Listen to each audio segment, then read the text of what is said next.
Good evening, friends. Meeting again in the session of philosophy. And I'm really happy that many of you are regularly attending the sessions. Many of the homeopaths, they are again going through the philosophy because it is the thing on the basis of which your practice builds. And Kant's philosophy is one of the important epochal thing in the history of homeopathic philosophy because he tried his level best to explain the aphorisms in his own manner. So we have finished nearly about 13 chapters up till now, and last chapter was dedicated to the law of similars or nature's law of cure, and he tried to explain it in his simple manner. Similarly, the next chapter, which we are going to start, that is chapter number 14, is related with the concept of susceptibility. And that in this chapter, he tried to correlate it with the four aphorisms, right from aphorism number 30 to 34, are covered in this chapter.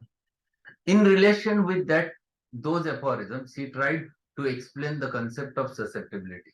And that's why it is necessary to understand all those aphorisms followed by the commentary on it by the JTK.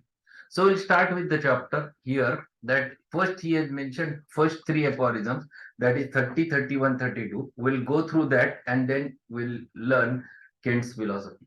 What he says in Organon aphorism 30, the human body appears to admit of being much more powerfully affected in itself by medicines, partly because we have regulation of dose in our own power, than by natural morbid stimuli, for the natural diseases are cured and overcome by suitable medicine. So here he explains our medicines, homeopathic medicines, they are powerful than the natural disease. The first reason is that because its power remains in your hand. That is the first important thing. How much to give, whether to give 30, whether to give 200, whether to give 1M, whether to give 6, whether to give 10M, CM, it depends in your hand because you judge the susceptibility. It depends on the question of susceptibility and that judgment, on the basis of that judgment, you utilize your weapon. So you know that how much is the susceptibility and accordingly you have to decide the potency. So first important thing anyone explained over there is that why the medicines are stronger because the control is in your hand. That is the first reason. And then in aphorism 31, he says one more thing. The inimical forces, that is aphorism 31, the inimical forces partly psychical, partly physical, to which our terrestrial existence is exposed, which are termed morbific noxious agents. First, understand this. This is very important thing which he is explaining. The inimical forces, partly psychical, partly physical. If you are able to understand this concept, then you will understand the causes, dynamical causes of the diseases. Question arises: what is inimical? Inimical means inimical to your will. The things which happens against your will are all psychical things. There are many things in our life which goes against your will. The effect of it always happens to be there on you. Many times that effect, the vital force is strong enough to remove that effect and maintain the health. But once that vital force gets affected because of this, then the question of disease develops. So the inimical things partly physical and partly psychical. So partly physical means the things which are not tolerated by your body, still you have to go for it. Again, a inimical thing. So both of them are responsible to produce a disorder inside you, and which are not every time the material, they are many times the dynamical. And that's why he says the inimical forces, partly psychical, partly physical, to which our terrestrial existence is exposed. Terrestrials means if we are, I am sitting over here, there are any number of forces which are acting on me, which are termed morbific noxious agents, do not possess the power of morbidly deranging the health of man unconditionally. Underline this word unconditionally. These are the things which will not going to cause you disease unless and until your vital force is disturbed. There are many things which should contribute then and then only. natural disease enters. So which are the conditions which are responsible to produce a disease? It is not only the morbific agent which is responsible, but there are many things. Kent Close has given it in two forms. First, it is prima causa morbi, primary cause, and secondary causes, and in which he has explained many things, out of which the first he explains the susceptibility of the human being. Number two, he has explained the peculiar corporeal constitution of the human being. Third thing, he has explained predisposition, that is the miasm. And number fourth, he has included the environment of the patient. All these things are contributing factor. Then and then the natural disease enters in your body if they satisfy. If they are not satisfied, natural disease cannot enter in your body. Even though many viruses enters in your body, they can't do anything to you unless and until these secondary causes are for the development of disease. So conditions are there in these four forms. And those conditions, if are fulfilled, then and then only natural disease develops. Otherwise, natural disease never develops. So this is what he says. Do not possess the power of morbidly deranging the health of man unconditionally, but we are made ill by them only when our organism is sufficiently disposed. What is it? Our organism is sufficiently disposed and susceptible to the attack of morbific cause that may be present or to be altered in itself, deranged, and made to undergo abnormal sensations and functions.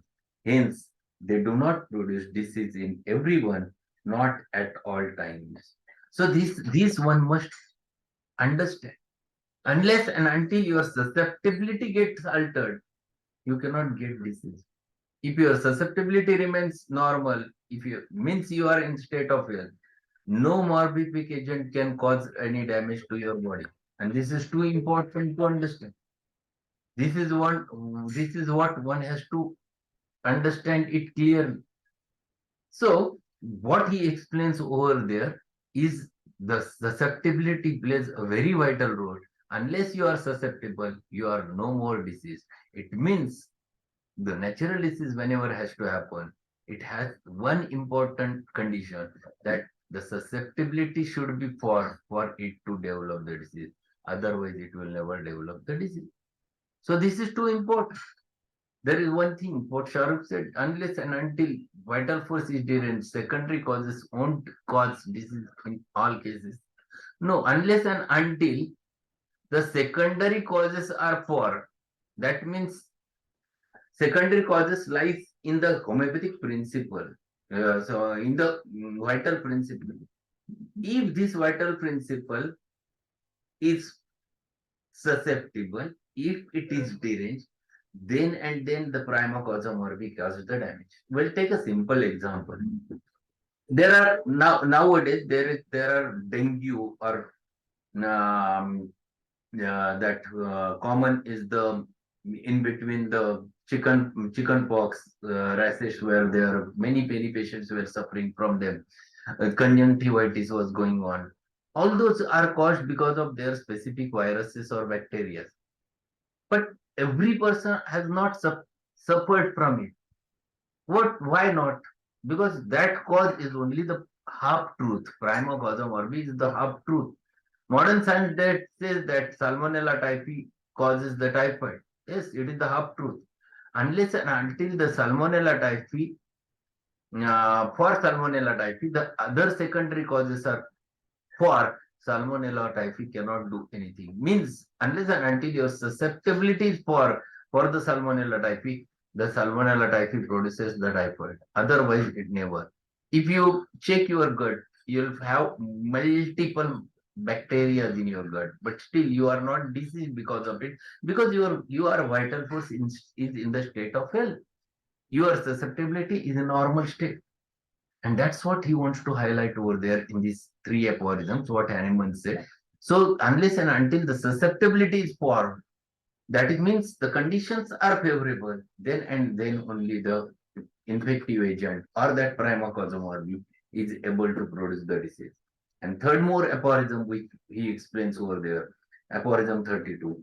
But it is quite otherwise with the artificial morbific agents, which we term medicines. Every real medicines, namely, acts all times, under all circumstances, on every living human being and produces in him its peculiar symptoms, distinctly perceptible if the dose be large enough, so that evidently every human organism is liable to be affected and as it were inoculated with the medical disease at all times and absolutely, unconditionally, which, as before said, is by no means the case with the natural disease.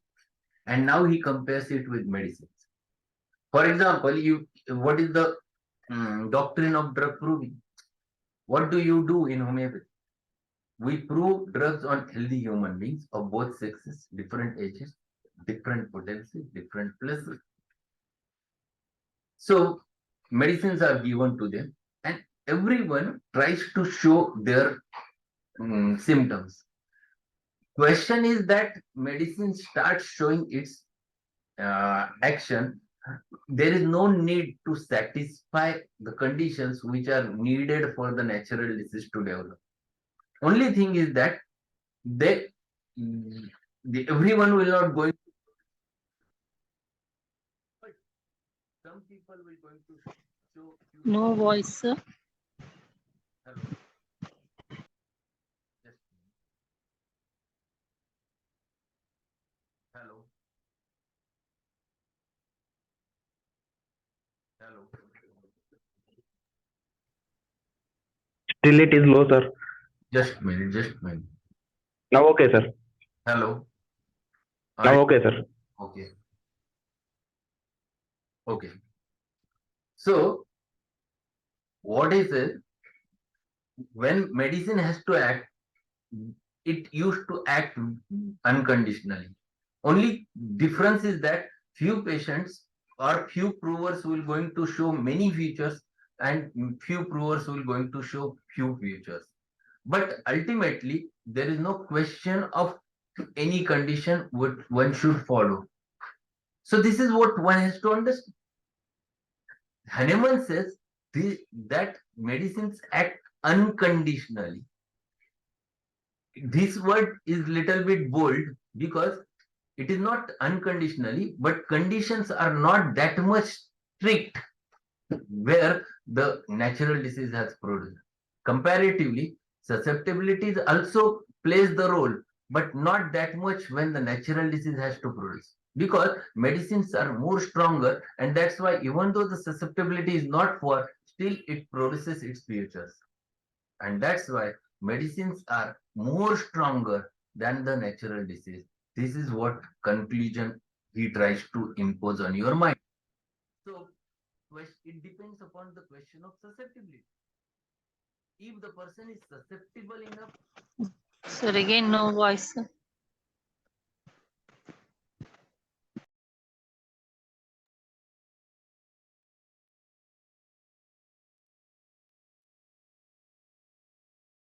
Hello. Hello. Now okay, sir. Just a minute. There is question of some battery problem. Is it okay now? Is it? Okay, sir. Yes, sir.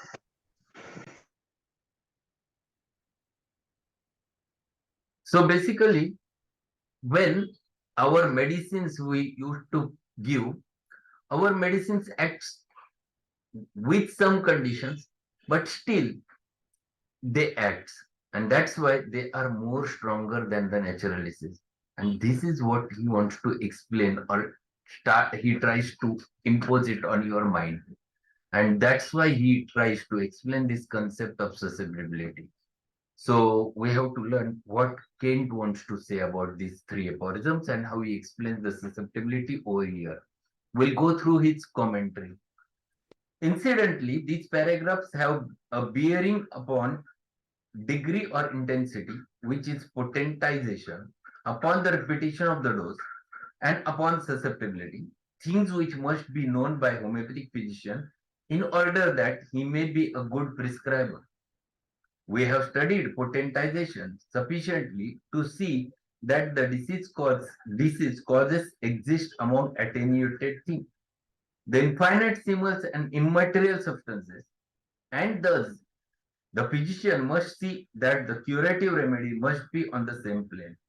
He must know why it is that he should give but one dose, and the rationale by which susceptibility is satisfied. So now he is explaining that if you know that disease is caused because of dynamical influence at the dynamical plane, then you have to treat it at the same plane. You cannot treat it with the crude medicines. Crude medicine will not going to cure that patient because crude medicine will not act in the dynamic plane. Here you have to give the medicine which should be dynamic enough and which should work at the same plane. So we must know that when our medicine becomes dynamic. When we potentize our medicines, it starts becoming dynamic. And when it becomes completely dynamic, when it reaches to 12C potency or 24X potency, the potencies thereafter are all dynamic, where though you cannot find it out a material medicine over there. And those medicines, if you give on the basis of law of similars, they works. But question is that how much to give? Whether to give the 6, whether to give 12C, whether to give 30, 200, 1M, 10M, 50 MCF. How will you find it out? And that is the big question. And to understand this, you have to understand the susceptibility of the human being. Unless you judge the susceptibility, you cannot come to the conclusion which potency which you have to take into consideration. We have to understand this aspect very, very clearly. And this he wants to highlight over there in this specific, in those 3 aphorisms. And here he will going to explain exactly what is the role of susceptibility. In contagion and consequently in cure, there is practically but one dose administered, or at least that which is sufficient to cause a suppression of influx. When cause ceases to flow in particular direction, it is because resistance is offered for causes flow only in the direction of least resistance, and so when resistance appears, influx ceases. The cause no longer flows in. In the beginning of disease, that is in the stage of contagion, there is this limit to influx. For if man continued to receive the cause of disease, if there were no limits to its influx, he would receive enough to kill him, for it would run a continuous course until death. But when susceptibility is satisfied, there is cessation of cause, and when cause ceases to flow into ultimates, not only do the ultimate cease, but the causes itself has already ceased. See, now he tries to explain exactly how this contagion works. Forget about Kent first. First, understand the concept. We'll take simple example. We'll take an example of a malaria. So, what are the causes of malaria which we know? We know there are 4 different types of causes. Either it is a falciparum, either it is a ovale, it is Plasmodium falciparum, Plasmodium ovale, Plasmodium malariae, Plasmodium vivax. These are 4 different causes. And they are transmitted by the vector Anopheles mosquito. Question arises that whether Anopheles mosquito first decides that to whom he has to produce the malaria. It's not like that.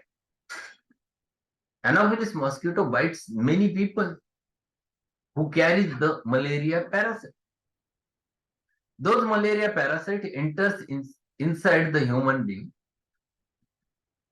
Unless and until the person is susceptible, those parasites will not do any harm.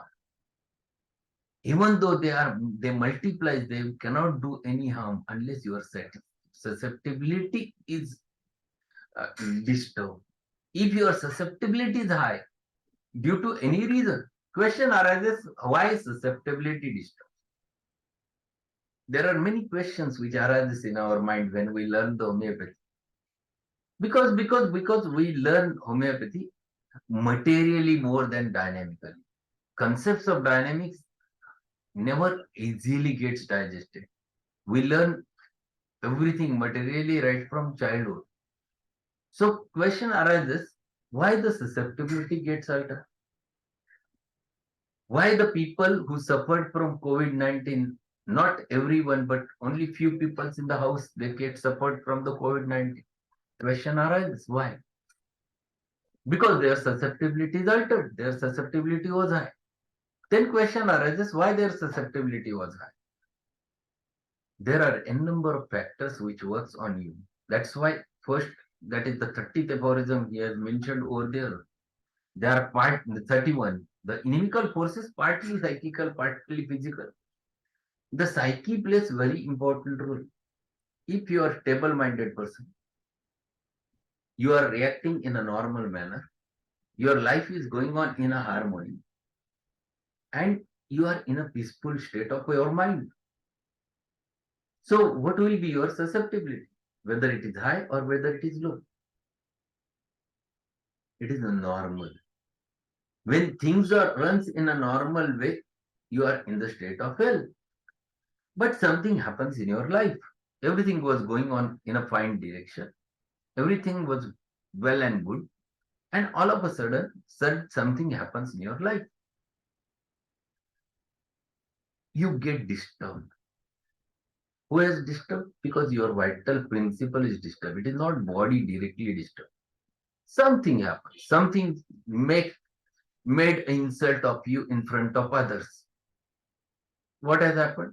Your own vital principle gets disturbed because your ego gets disturbed, hurt. You are in a absolutely disturbed mode. Now you are in the state of reaction, wants to do react, and if you are able to react, it's well and good. But if you are not able to react, your susceptibility gets hyper, which was going on in a normal direction. Now you are in a hyper state. Your susceptibility is altered because your mental reactions are disturbed and you are in a susceptible state. Now, at the same time, this malaria parasite enters. You are in a state of hypersusceptibility. You are in the state of hypersusceptibility and COVID-19 virus enters in your body at the same time. Because you are mentally disturbed, psychical thing disturb your susceptibility. That is the time when you get disturbed. Your body starts reacting exaggerately to those bacteria, those viruses, those parasites, and the reflection is in the form of a disease. Otherwise, if it goes on in a harmony, these prima causa morbi in the form of viruses, in the form of bacteria, in the form of parasites, they never have done the damage. It means it depends upon your susceptibility. If you are susceptible, you will get disease. If you are not susceptible, you are in state of health. If you are in a normal state of susceptibility, your body has whole thing in your body, in your immune system to fight against all those things, and you remains in the state of health. And that is what he wants to explain over there. That this is the thing one has to understand completely. So natural disease cannot do anything unless until the condition of susceptibility is satisfied. And which are the four things which disturbs your susceptibility? What Stuart Close has said, keep it in your mind or write it over there. The first is peculiar corporeal constitution. First point is peculiar corporeal constitution, because of which you might get distress. Your susceptibility might get disturbed. Second is the susceptibility itself. Number three, the predisposition, that is the miasm with which you are born and your active miasm. And number 4, environment of the patient, which is also responsible to alter the susceptibility. And if these are satisfied and if your susceptibility is altered, then the question of disease develops. See, these concepts should be very clear in your mind. So, what should be treated if such a patient comes in the form who is suffering from malaria to you as a homeopath? Whether you are going to kill the malaria parasite or whether you will going to treat all those things taking into consideration the whole human being so that his constitution become normal, his susceptibility becomes normal, his predisposition settles, his environment settles, all those things which are disturbing, which comes into control, then and then disease will be cured. So our aim is that to treat the human being and not just to kill the parasite. Parasite will be killed. There is a inside our body, everything is there to kill that parasite because it is a foreign body. Our body reacts against that. Question is when this cure process will take place. If you stimulate natural immune reaction, and how will you stimulate your natural immune reaction is depends upon your medicinal force, which will stimulate your vital force to fight against an antigen, and that contagion can be killed by your own immunity. Nothing externally you have to take. So these things which he tries to explain over there are very much necessary to understand. So we have finished only first paragraph of it or two paragraphs of it. Tomorrow we're going to learn, tomorrow, not tomorrow, on Monday we're going to learn the rest of the chapter. It is a wonderful chapter to understand the concepts regarding the susceptibility. There is one question by Shahrukh. Predisposition comes under the diathesis. No, predisposition is nothing but the miasms with which you are born. Diathesis is the thing which develops because of it. Because of predisposition, diathesis develops. That is more important. So this is too important. Dr. Afrin, she has asked, sir, please add me in your daily case group. You send me message from your mobile on my number. It is 98901688872.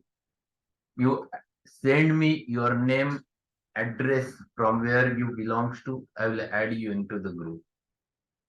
So that's all for today. If more queries are there, we can Okay, sir. Yes. And we'll meet in the evening session at 8:30 with the last concluding part of arsenic, but which is very essential and important from Allen's keynotes. So be there at 8:30 with the Allen's keynotes arsenic album concluding part.